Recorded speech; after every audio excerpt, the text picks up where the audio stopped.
What's up, everybody? My name's Big Cam and welcome back to another Comically Boston breakdown episode. And today we are talking about House of the Dragon Season 3, Episode 3, titled Rhaenyra Triumphant. And we will be breaking down this episode and picking out all the little House of the Dragon details that I noticed.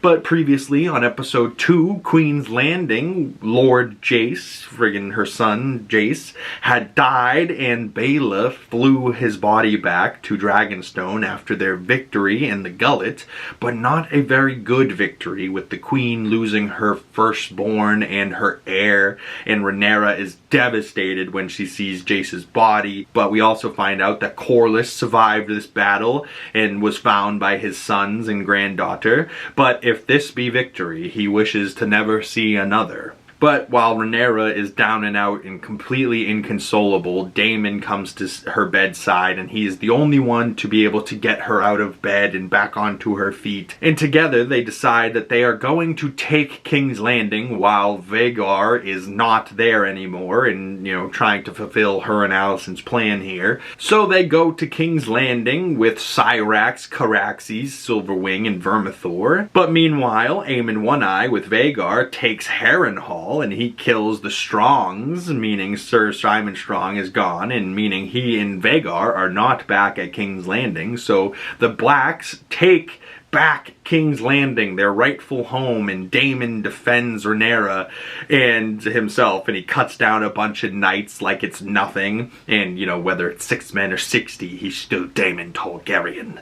And Rhaenyra has to make an example of somebody, and she wanted to, the original plan was to cut off Aegon's head, the usurper, and take the throne that way. But she has to make an example of a Hightower, and it happens that Otto Hightower, Alicent's father, happens to be the green that they find, and she has to lop off his head with 2 swings before Alicent and Helaena come rushing into the throne room to see what Rhaenyra has done. And she's left sitting on the throne kind of like devastated because, this plan didn't go exactly to plan, but she still had to just murder somebody to sit on top of this iron throne now. And, she's in her rightful place. But, it's just funny, that's where the episode could have ended, right? Or where the season could have ended. It's just like, oh, Rhaenyra gets back her throne. Yeah. Done. Show's over.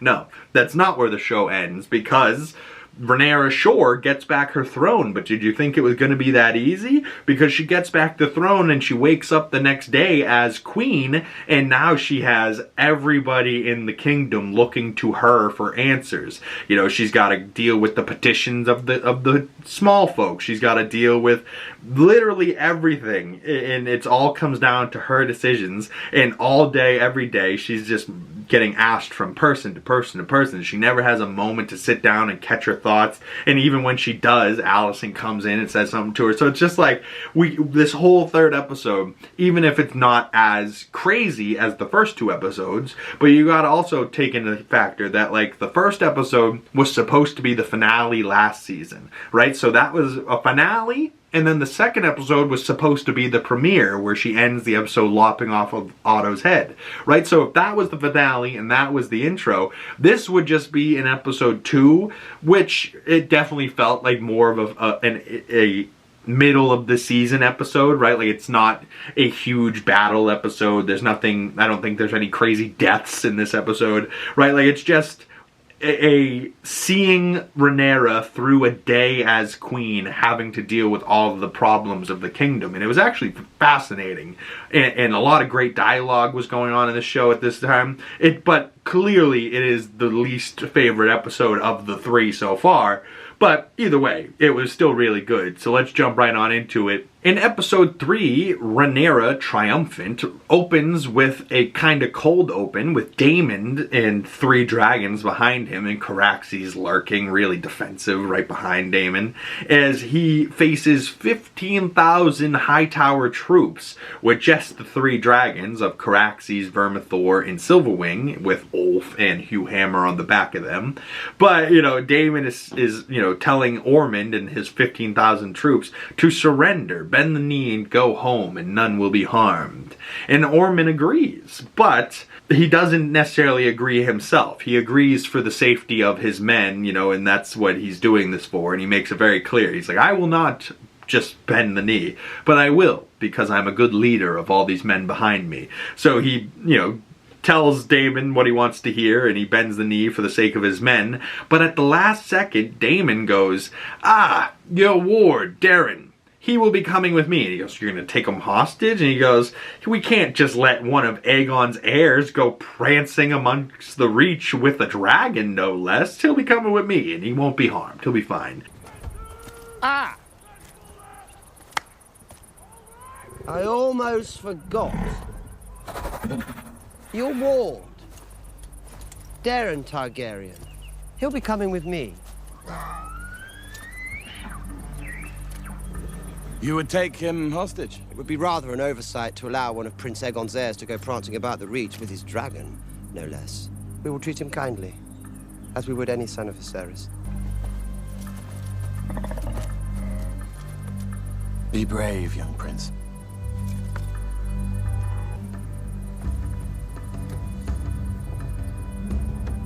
Well met, nephew. Go home. And Daemon like looks at him like, "Ah, young Darren, nice to meet you, nephew," but clearly has never seen him before, and this will be a problem by the end of the episode. But young Darren is Alicent's youngest son and rider of Tessarion, before they head us into the intro. And of course, the intro is the you know, such a legendary intro song. But I love this little opening because, for one, Ormond Hightower's armor is awesome, and I believe that man behind him to the right there, I'm not sure what that house symbol is. It looks like a golden chained X with like a blue background, and he seems to be like a chainmail wearing type of armored guy. But I believe that was Brasso from Andor. If you guys know, you know, at least the actor there. But I don't know if he's named during this whole scene here, but yeah, Daemon and Ormond standing side by side with each other, you know, across from each other. And I initially, I think, said in one of the last episodes that Ormond is one of Alicent's brothers. No, I don't think that's true. I think Gawain Hightower is one of Alicent's brothers. But Ormond here, I believe they say, is a cousin to Alicent. But it's just a sick shot seeing this scene with Daemon with the dragons behind him, and he's like talking shit and being like, "Oh, I think Ulf there would love to have your keep in Old Town." I must say, I think Ulf there would very much enjoy settling into your chambers in the High Tower. Would you like to be Lord of Old Town, Ulf?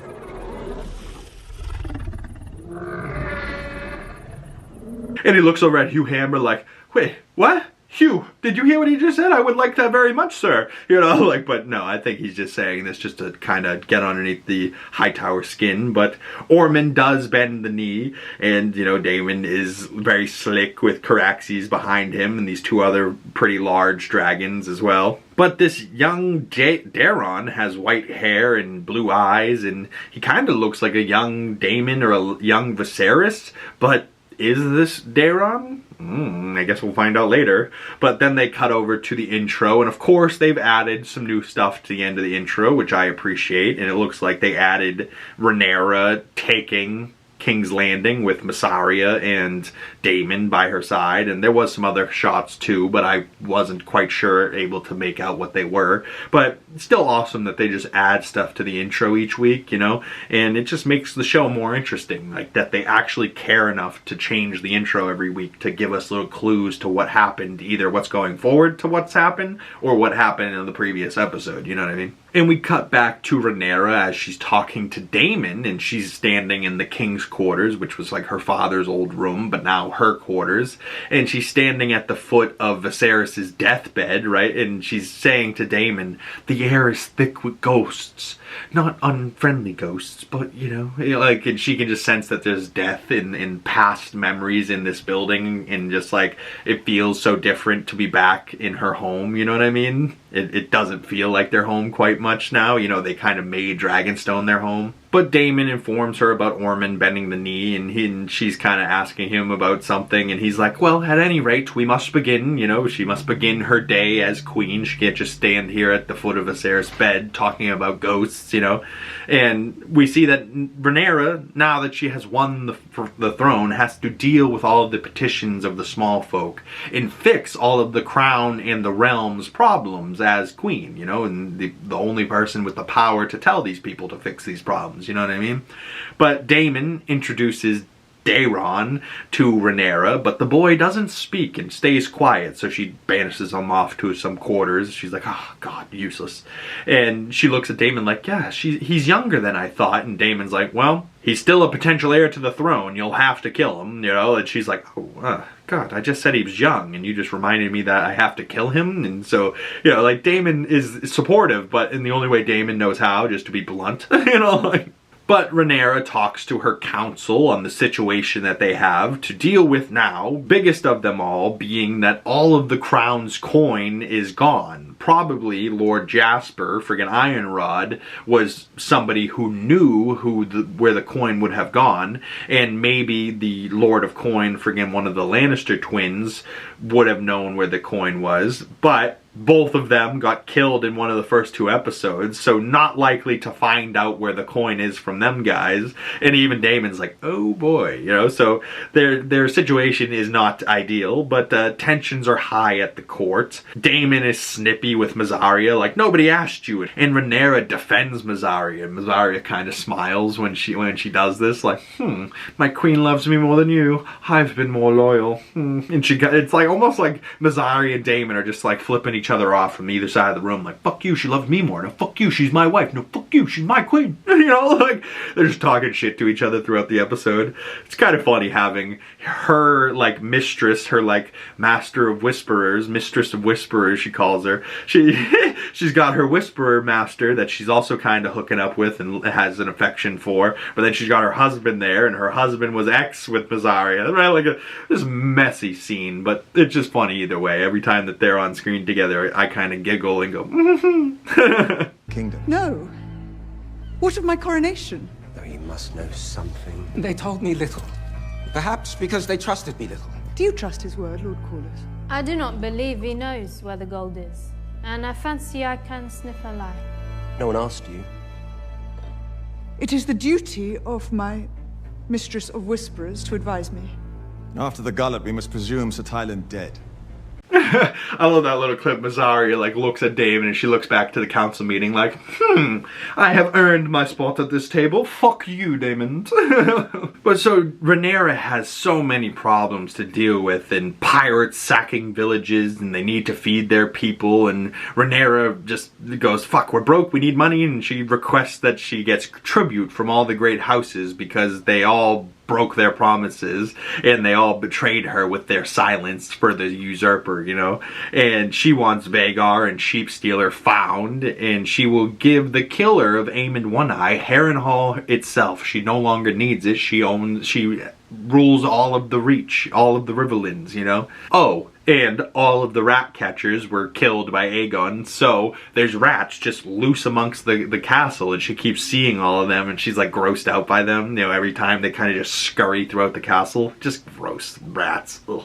But so Rhaenyra, frustrated with her council, goes to ask Alicent where the coin is, but she doesn't know. And as she's on her way, Rhaenyra gets badgered by a bunch of, like, small folk, by more nonsense throughout the halls. And her guy's just like, there's a time and a place for this. Let the lady walk. Jesus Christ. You know, they want her all to answer, like, these smallest little problems immediately. And it's like, listen, we're on day one. You gotta let this lady get a footing here. Like, it's just chaos just getting thrown at her at every different turn that she makes around this castle. But as she's talking to Alicent and Helena, and, you know, she doesn't want to be cruel to them, but she has to hold them until Aemond is found and there is no longer a claim against Rhaenyra. So poor Alicent's just like, so what, I have to sit around until my son is murdered? And she's like, oh, I'm sorry, what that must be like, you know, where that's exactly kind of what they were doing, you know what I mean? Like, they had, Rhaenyra was sitting around until her sons were murdered and the Greens won, you know what I mean? So she's like,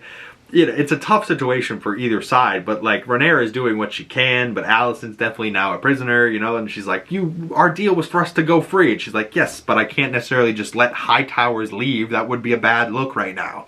And she's not wrong, but like, ugh.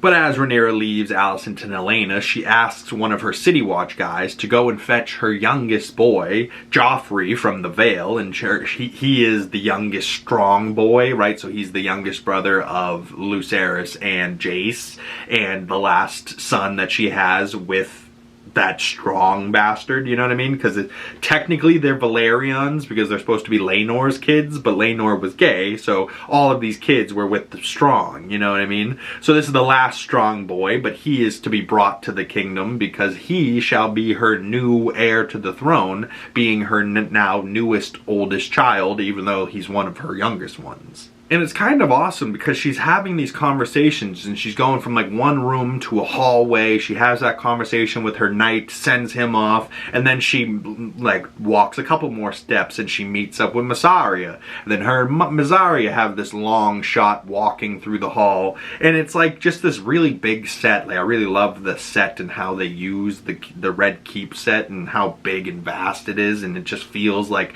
a real home that these people live in, and they can just walk from one room to the other, even though it's like down the hall and it's all stone and whatnot. Like it just looks really good, and it's got to be such an unbelievable set to see in person, just how big it is, you know, and going from room to room. Just awesome. But as she's walking and talking with Mysaria for a moment, she is stunned when she sees her son Jace walking through the halls, just walking. And she kind of snaps back afterwards, all angry, like, why should I not kill Dara? And they killed my sons, you know? And she's like, well, I can understand where you're coming from, Your Grace, you know? And poor Rhaenyra's like, clearly needs some rest, needs some sleep, but she's still grieving from her loss of Jace, but she's angry from that loss, but she also has the queen's duties to handle now, so she has to be strong, you know, like, oh, I get it, strong, like her boys.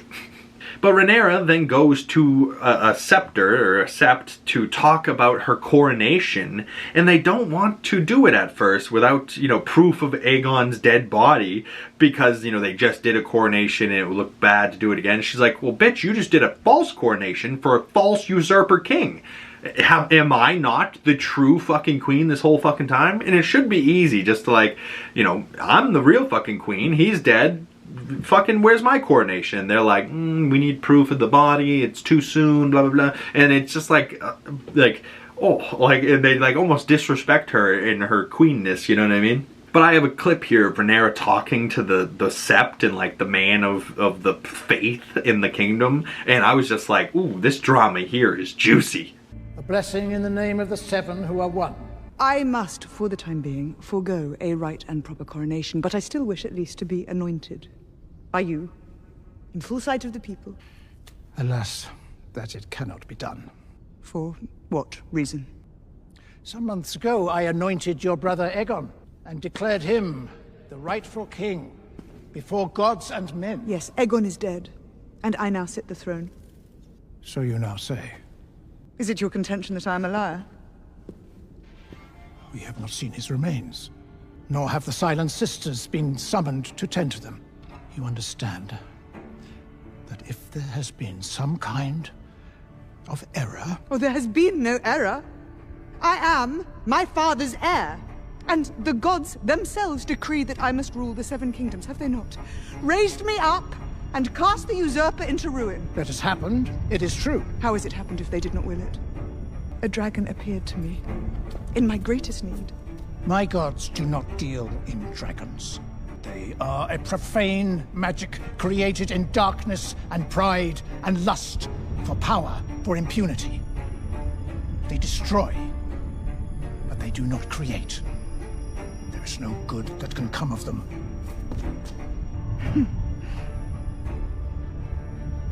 You have made your position exceedingly clear. With respect, I advise you, do not make an enemy of the faith. It exhorts and comforts and binds together your people. Underestimate it at your peril. Ooh, that fucking... Oh, ugh, that fucking stupid Faith bastard. I was just hoping Cyrax came through the window and ate his ass, burned him right fucking there. Oh, and like the way he pointed at her in like the blurred out of focus, he's like pointing at her like, do not make a fucking enemy of the Faith.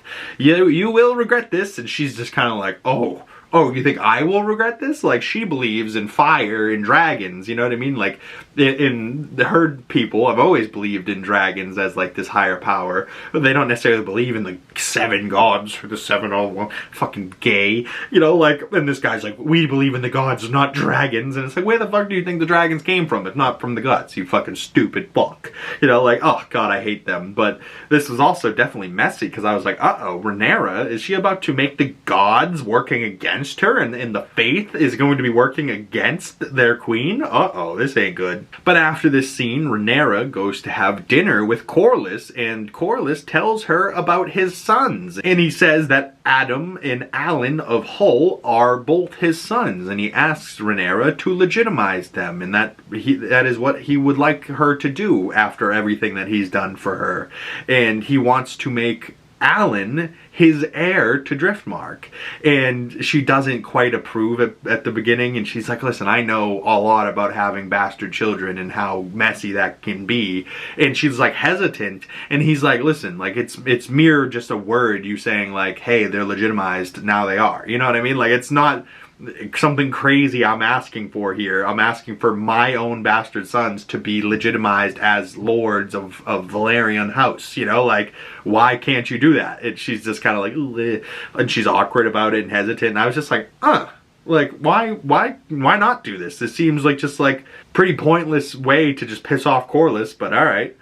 Do you, queen? And then as she leaves this dinner without answering Corlys's, you know, question, she awkwardly walks by Baela without saying anything, and she's been sending Baela out on scout missions to find Sheep Stealer and Vagar, but can't say anything to her in the hall as she walks by her. I'm like, come on, just say, hi Baela, how are you? How's it going? Good? Okay. You know, like, that's all it takes, but instead she like stops, looks at her, awkwardly walks by without making eye contact. It's like, what are we doing here? What is the creepiness and awkwardness between these families? It's just weird.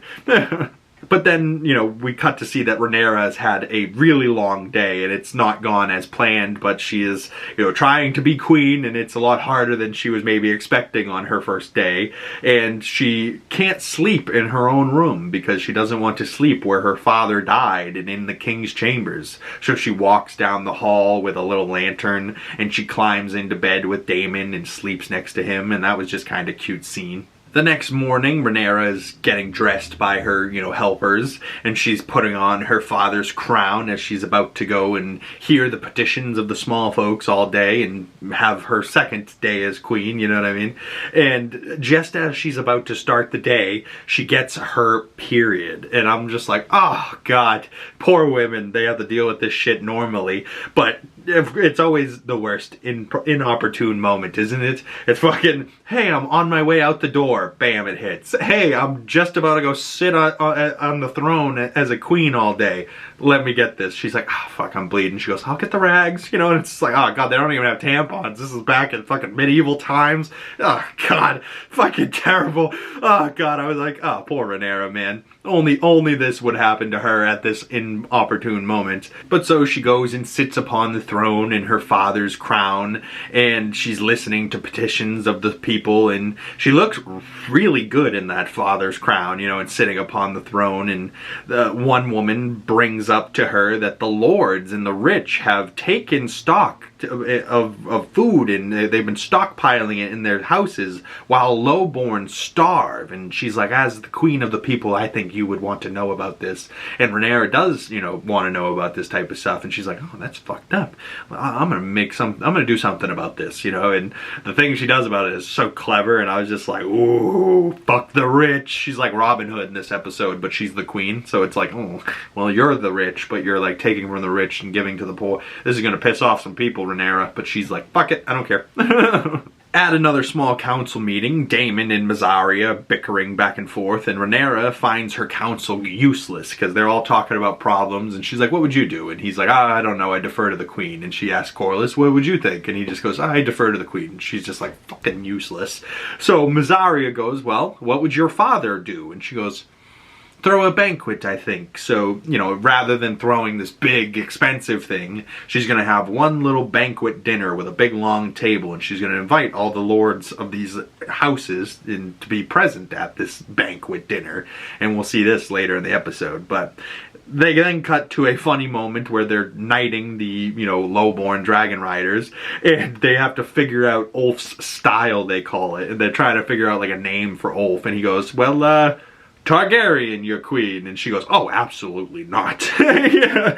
But, you know, Daemon then goes to knight the guys, and they knight Sir Ulf the White, Sir Hugh Hammer, and Sir Adam of Hull. And this is interesting because she could have made Sir Adam Balerion right at this moment here, but she didn't. So, you know, ugh. But it's funny because Ulf really wanted to be a lord and have land and a castle, and he doesn't really want to be a knight, but I guess he got something out of it, right?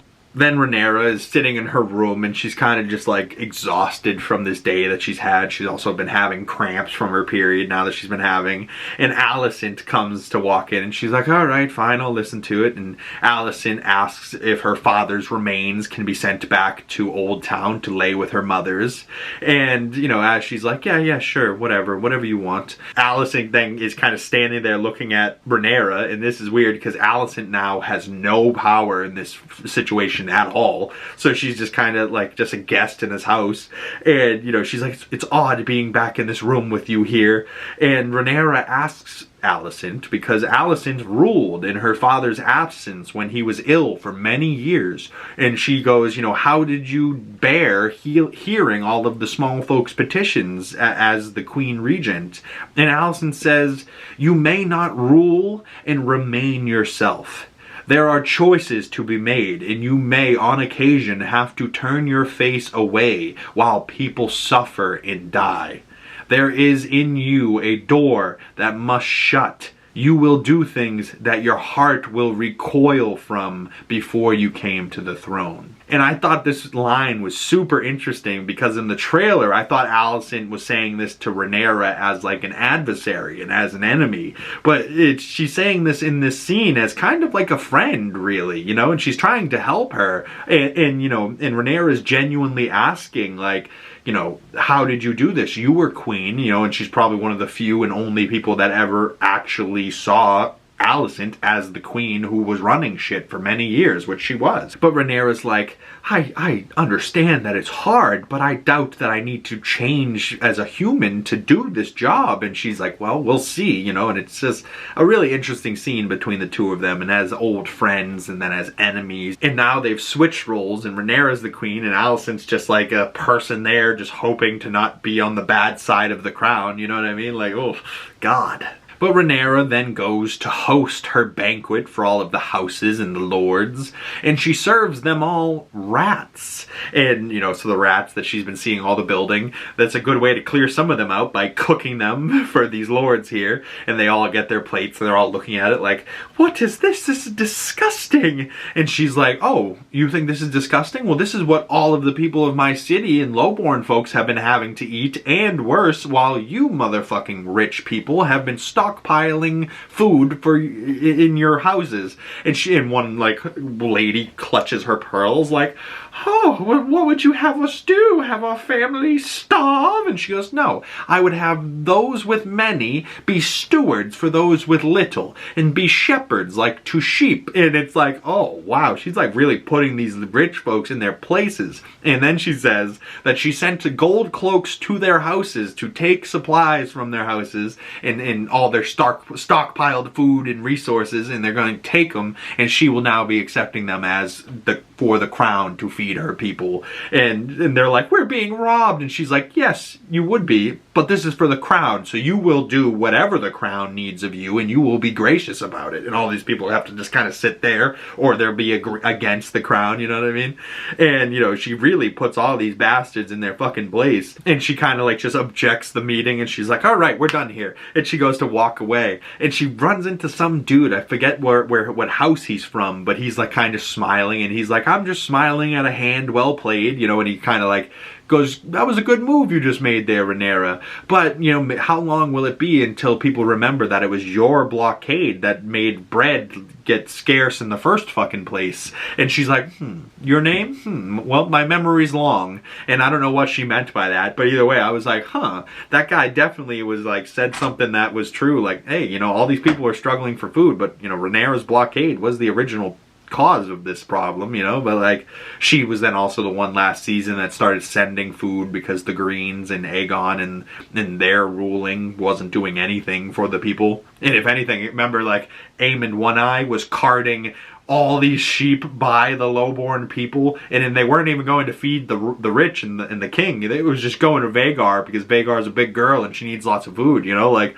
oh, not a good look for the king, you know what I mean? So Rhaenyra is at least trying to do stuff for the people. But then after this little dinner here, she goes to talk to Daemon, and Daemon says that they will resent Rhaenyra for this, and he finds it kind of amusing, you know, like, he goes, it will help people for some time and it will piss off the others, you know, but in the end it doesn't really mean anything.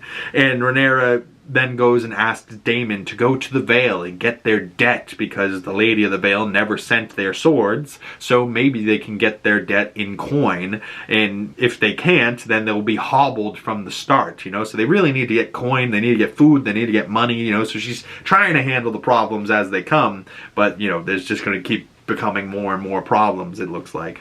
But as she's like, well, if we can't get coin, we'll be hobbled from the start. And Daemon looks at her like, Aegon the Conqueror had 3 dragons and he ruled this kingdom.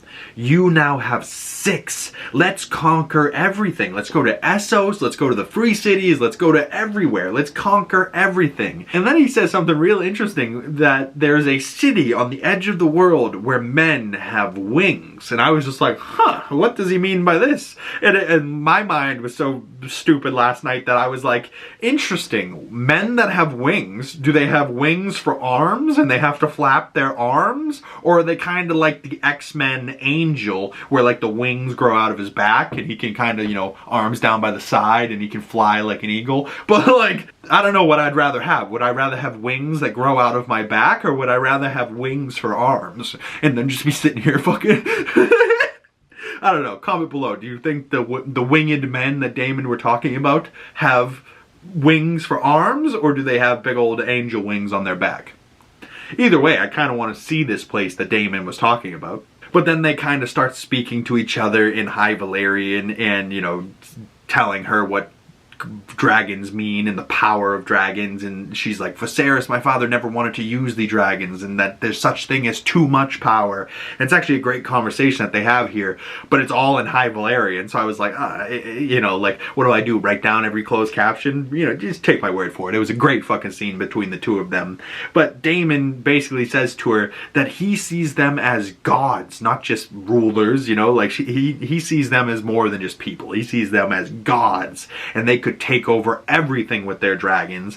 But Rhaenyra says, why don't we just take King's Landing before we look our eyes to the horizon? And Daemon kind of listens to her command and says, whatever my queen demands, you know. But Daemon still reminds Rhaenyra that she still has to kill Daeron. And then we cut to Rhaenyra standing over Daeron's bed as he sleeps, and she's just kind of like, you know, you're kind of like, oh, is she, you know, trying to make up her mind to kill this child or not? Or is she going to kill him right here? But she kind of picks up this little, like, bird that he's been whittling, and she's like, you know, just seeing that he's just a normal kid and that he didn't have anything to do with Aegon in Aemon One Eye's usurping, you know what I mean? Like, he was in Old Town. How could he have had anything to do with it, you know what I mean? But then we cut to the next morning where, you know, it seems Rhaenyra hasn't been sleeping, and she's kind of like sleeping in a cart while she's riding with Mysaria. And they both go to the small folk, and they're in the middle of the town, and Rhaenyra like gives a little speech where she's brought resources to these people, and her and Mysaria hand out food to her small folk. In token of which, I bring you gifts for your relief. And in honor of my father, who came before me. God be with you.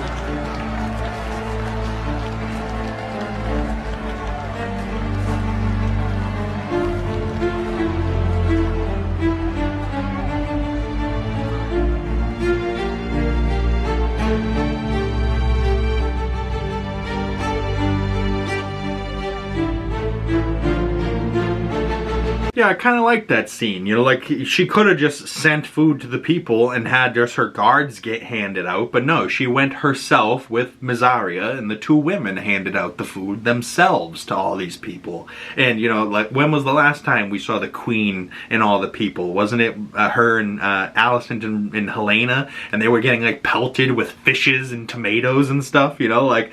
So, you know, maybe the small folk at the current moment, even though the lords now resent Rhaenyra for stealing all their food, maybe now the small folk will at least be happy with Rhaenyra, but there's still a big problem that they don't have coin. So I feel like that will be next episode, where Daemon will be out on the dragon, you know, at the Vale and whatnot. He'll be trying to find coin. Maybe he'll bump into Rhaena and Sheepstealer. Who knows what will happen with that, you know, but interesting though, very interesting. But as Rhaenyra comes back to the castle, she gets confronted by Corlys, and Corlys, you know, is asking why, you know, she knighted Adam of Hull, and he goes, I thought we were on the same page, that we were going to make him Valerians. He goes, do we need to do some special ceremony? And she kind of stops him like, listen, I can't do what you ask, you know, it would look bad legitimizing bastards when I've fought for those claims to not be true about my sons, you know, and it probably still will be a problem for her new heir, Joffrey, you know. She's like, what kind of president would I send? And, you know, he kind of looks at her and he's like, you're ashamed, aren't you? And she's kind of like, oh, and he's like, you're ashamed and you're bastards. And he kind of yells at Rhaenyra and calls, you know, both of her boys bastards. And he's like, tell me why that your children deserve to be legitimized, but mine do not. You know, and it kind of like, you know, and it cuts away before we hear her response, but I really kind of wanted to hear what she had to say, you know, and it just seems like something pretty easy, like, okay, they're Valerians, you make your hand to the King Corlys happy, you make your two Hull boys happy as well, like, I don't see the problem making them true Valerians, really. You know, I kind of see where Rhaenyra's coming for, but, like, it seems like more of a needless beef to have with Corlys than anything, you know. I was just kind of like, why not just make them fucking, you know, like, just what's the big deal? Just make them fucking Valerians. But, you know, this was a good scene in the way that Corlys yells at her. I thought Daemon was gonna pop out of nowhere and take his tongue, you know what I mean? Of legitimacy. Your son Joffrey is a bastard. Your son Lucerys, whom I accepted as my heir, was a bastard. Lord Corlys. Your son Jacaerys lived and died a bastard. Say aloud to me the reason your children deserve what mine are denied. Ooh, Steve Toussaint, your line delivery just made every hair on either one of my arms stand up. My goodness, Corlys. That was a really good part of this episode where he just like, fucking, your son is a bastard. Lucerys, who I accepted as the heir to Driftmark, was a bastard. Your heir, Jace, lived and died a bastard, right? Like, he, oh my god, he fucking gets passionate with it. He says it so everyone in this fucking kingdom can hear him. And even, like, her Kingsguard is like, Lord Corlys, you can't be saying this. You know, like, oh, and he goes, say aloud to me the reason your children deserve what mine are denied. And I wanted to hear her say something, but they cut away. I was like, oh, God, this beef between the two of them is devastating stuff. We can't have this. We really can't. Oh my goodness, poor Corlys. But also, like, Corlys, dude, you're a fucking legend. Like, and it's sad because, like, Corlys is absolutely correct, but he's also so wrong. You shouldn't have said that, but he's right, but he's wrong, but he's right. but he's wrong. Rhaenyra then goes to tell Alicent what she's going to do with Daeron instead of killing him, and she says that she's going to send him to the Wall. And Alicent's like, well, I've only seen him maybe a couple times in his whole life. Can I see him before he gets sent off? Because, you know, she's never really met him, you know, like, never really gotten to be a mother to Daeron like she wanted to be. You know, he just got sent off to Old Town to be raised by Ormond, maybe? I don't know. But as Alicent goes to meet Daeron, he's like locked up in this room, and, you know, Rhaenyra's standing there, and she brings in Alicent, and Alicent can't even, like, hide it. It's just written all over her face as she stands there, and she's just like, my son doesn't have white hair, and it's just like, uh-oh. And you can see just Rhaenyra as she looks at her and looks at him and looks at her and looks at him, and just like, you don't know this boy, do you? And I was just like, oh shit, this isn't the real Daeron? I was like, how did I not see that coming? Oh god. But either way here, we come to see that this is not the real Daeron, and that the real Daeron is still with Ormond, and that he has betrayed them. And Rhaenyra looks at Alicent and asks, what game does he play at? Meaning, like, what is Ormond doing? Like, why would he betray us? Why would he bend the knee and then give us the wrong kid? Like, what is he up to? And it's just crazy because, like, Ormond was so to surrender and go home, but then right after, you know, finding out that Daeron is the wrong Daeron, Rhaenyra finds out from a dragon keeper that has come from wherever the fuck, and he comes to talk to Rhaenyra, and they talk in entirely, like, High Valyrian, so no one else really knows what's happening, like, between the guards, just really Rhaenyra and this guy. And he says that the Hightowers didn't go home, and they have taken Tumbleton, and she's like, I should burn them all, and he goes, you can't, because that would mean that you burn a bunch of women and children. And so what is Ormond doing taking Tumbleton with all these women and children here? Like, what is going on? And the guy says that these women and children of Tumbleton look to Rhaenyra for mercy, so she can't just go and burn them like that. Although that's all she wants to do to Ormond after fucking betraying her. And she's so confused because she doesn't understand what Ormond is playing at. She's like, what game is he going for? Like, what is he playing at? And as she stands in front of all the Hightower banners burning with the confusion on her face, but also anger from being betrayed, and like we just cut to a close shot of her face with like the embers sparking in front of her as it cuts to credits on episode 3. And I was like, damn, that wasn't the best episode, but there was a lot of juicy dialogue and drama that got unfolded in that episode, you know? So, if anything, sure, it's the least favorite episode of the 3 so far, but it still made me very excited to see what's going on in the next episode, you know, and where the rest of the season takes us. But, you know, what is Ormond up to? Is the Battle of Tumbleton coming? I think I've heard that from, like, the lore, you know, the Battle of Tumbleton, and as soon as they said Tumbleton, I was like, oh shit, earlier in this episode, Hugh Hammer said his wife went to Tumbleton, so uh-oh, is Hugh Hammer's wife going to get caught up in this Battle of Tumbleton? Is Hugh Hammer going to be there? Is it going to end up being messy? I don't know. But is that going to be like the next episode? Or is the Battle of Tumbleton going to be like the end of the season maybe? I'm not sure. But also, like, where is Vhagar and Aemond One-Eye? Are they still at Harrenhal? If so, how is Vhagar hiding? You know, like, I don't know. But also, where is Aegon and Larys? You know, did they head back to Rook's Rest, potentially? We did hear this episode from Baela's scouting that Sunfire is long in the dying in Rook's Rest, so potentially Aegon and Sunfire will reunite. That could be interesting. And like I said, that was not as exciting as the first 2 episodes, but the first 2 was the finale of last year and the season premiere of this season, right? So this definitely felt like more of a middle episode, maybe even a filler episode, but I wouldn't even call it that. It's just one of those episodes where it's like, why did they do this? You know, why wasn't there action? Why wasn't there all this other stuff that they could have done? But what this episode really was giving us a look at what it's like for Rhaenyra on a day-to-day basis of being a queen, right? Like, it's not as simple as just, we're gonna go back, we're gonna fly the dragons to King's Landing, and we're gonna take the throne. That part was the easy part. They took the throne, they lop off Otto's head, they're back. They think, oh, this is it. We took the kingdom. done, you know, but no. The real work starts the next day, where now that she is the queen, she has to answer for all of the problems that the Greens were causing before, you know. She needs to find new rat catchers. She needs to feed the people that Aegon wasn't feeding. They need to find food. They need to get the trading routes back open because her blockade was blocking that. So now she needs to open those lanes back up. They've been blocked for some time now. Maybe those trading people don't know that they can come back, you know, I don't know. But she's also then got to deal with the other dragons and the Greens that are still loose. She's got to find Aegon. She's got to find Aemon. She's got to find Sheepstealer, right? Like, she's got all these problems that she wants to deal with. And then on top of that, she's dealing with friggin' the rats, and she's dealing with the small folk and all of their problems and the petitions of the people. And, you know, one of the rats ate through the candle closet, so they have to send for more candles or it's just going to be in darkness the whole time. And it's like, God damn, like, all of these little problems, sure, are like the director of the set's problems, or in the kingdom's case, the queen's problems, you know? But my goodness, man, a very fascinating look on what it's like to be the king on a day-to-day basis. And even like that little conversation between Alicent and Rhaenyra being like, listen, your father, right? She's like, my father didn't change as a person sitting on the throne. And she goes, your father lived in his own world. He doesn't live in the world that me and you live in, with like a woman sitting on the throne having to deal with the problems of the day-to-day, you know? Like, Viserys was literally a king, and he was like, we're in peace.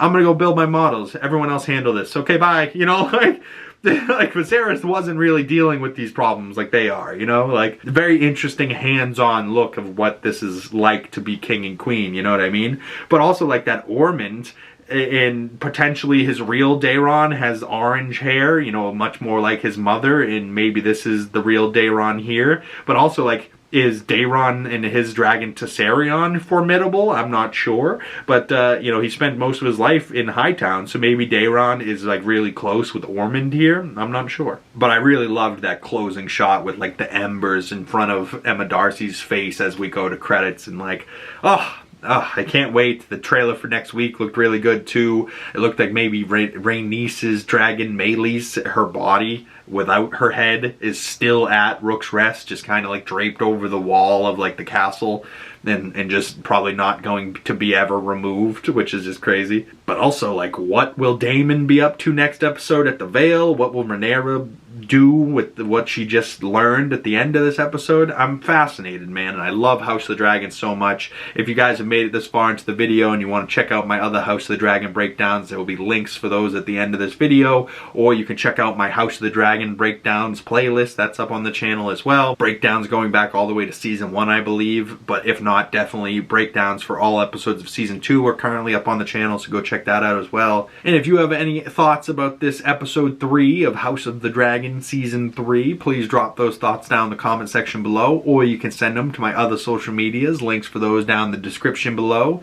And once again, my name's Big Cam. If you guys want to find my other social medias, 2 G's and the Big, links all down in the description below. Go hit me up on Letterboxd, Twitter, Threads. I'm all over the place. Go find me. You'll look for this face and you'll find me. And if you made it this far into the video and you would like to support the channel further, the best way of doing that is smashing the like button, commenting down below, subscribing if you haven't already, and hit that bell so you don't miss future House of the Dragon breakdowns and you get the notifications when those come out. Once again, my name is Big Cam. Thank you guys so much for joining me, and I will see you gorgeous folks in the next episode. Peace!